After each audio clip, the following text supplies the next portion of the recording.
आज सवाल कहने लगा, हुई न थी पूरी अभी भीष्म की तकदीर, इतने में ही रुक्म की चमक उठी शमशीर। आज शिशुपाल के बारे में जब कहा है तो आज रुक्म ने अपनी तलवार को निकाल लिया और कहने लगा, पिताजी तुम्हारा दिमाग ठिकाने पर नहीं है।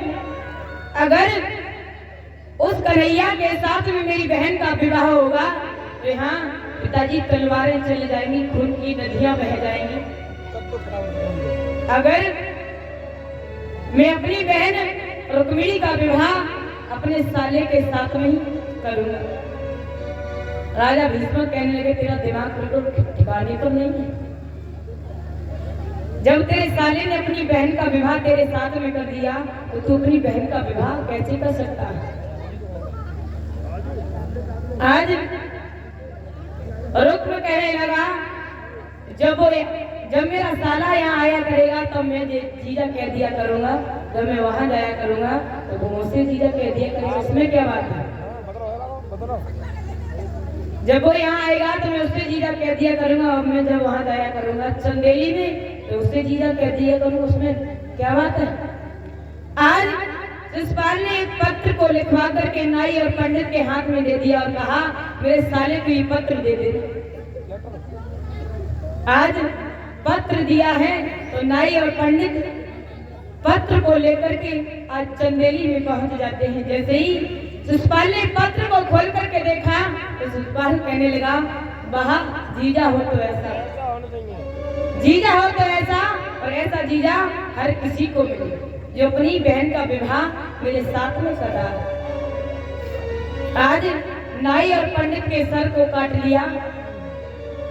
इधर रुक्मिणी रो रही है, अपनी भाभी से कहने लगी, भाभी मैं अगर विवाह करूंगी भगवान कन्हैया के साथ में कुंवारी मर सकती हूँ, लेकिन शिशुपाल के साथ में विवाह नहीं कर सकती। बचपन से मैंने भगवान कन्हैया से बड़ा ही प्रेम किया है। आजकल जैसा प्रेम नहीं। राधा ने प्रेम किया था भगवान कन्हैया से और रुक्मिणी ने प्रेम किया था भगवान कन्हैया से। मीरा ने प्रेम किया था भगवान कन्हैया से। आज जैसा नहीं। प्रेम करना है तो राधे रानी से सीखियो तो प्रेम होता क्या है। मैया यशोदा ने प्रेम किया भगवान कन्हैया से। मैया का प्रेम एक वात्सल्य प्रेम होता है जिसको कहा नहीं जा सकता। आजकल माताएं अपने पुत्र को भी वात्सल्य प्रेम करती हैं, लेकिन आजकल प्रेम नहीं किया जाता है। प्रेम शब्द में मात्र 2.5 अक्षर आते हैं।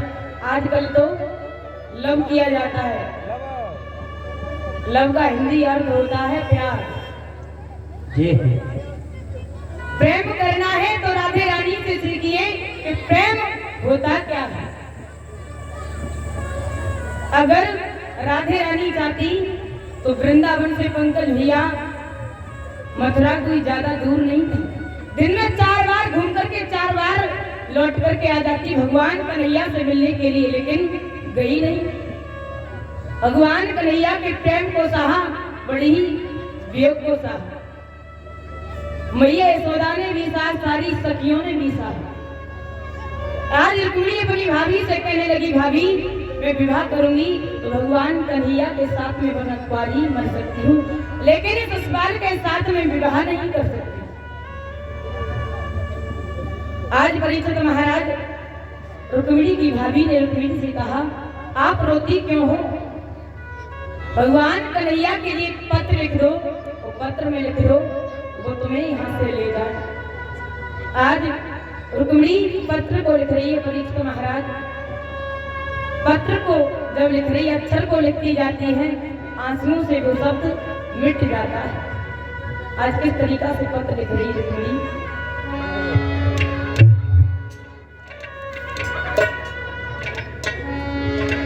रोई रोई पाती रुक्मिणी पिटिया लिखी रही, रोई रोई पाती रुक्मिणी पिटिया लिखी रही।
परीक्षित महाराज ये ज्योति जली गई है।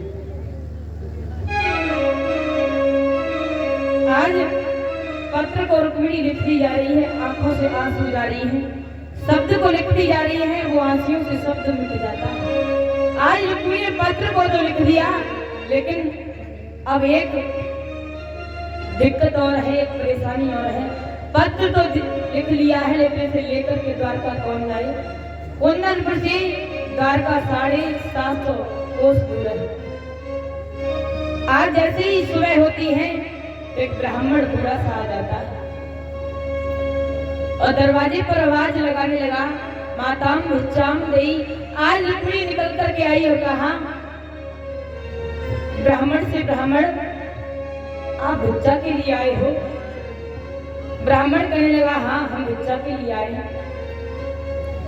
रुक्मिणी ने कहा, आप एक घर मांगो वो अच्छा है, तो 10 घर मांगो वो अच्छा है। ब्राह्मण कहने लगा, एक घर मांग लो वो अच्छा, 10 घर क्यों मांगू जब एक घर में ही मिल जाए। आज रुक्मिणी ने पत्र को दिया और कहा, मेरा ये पत्र लेकर के आप द्वारका के लिए चले जाएं। और कहने लगी है रुक्मिणी, क्या बोली? पंडित जी ने जवाब तो वैसी का बात है, जली जा चिट्ठी में तो क्या बता दी?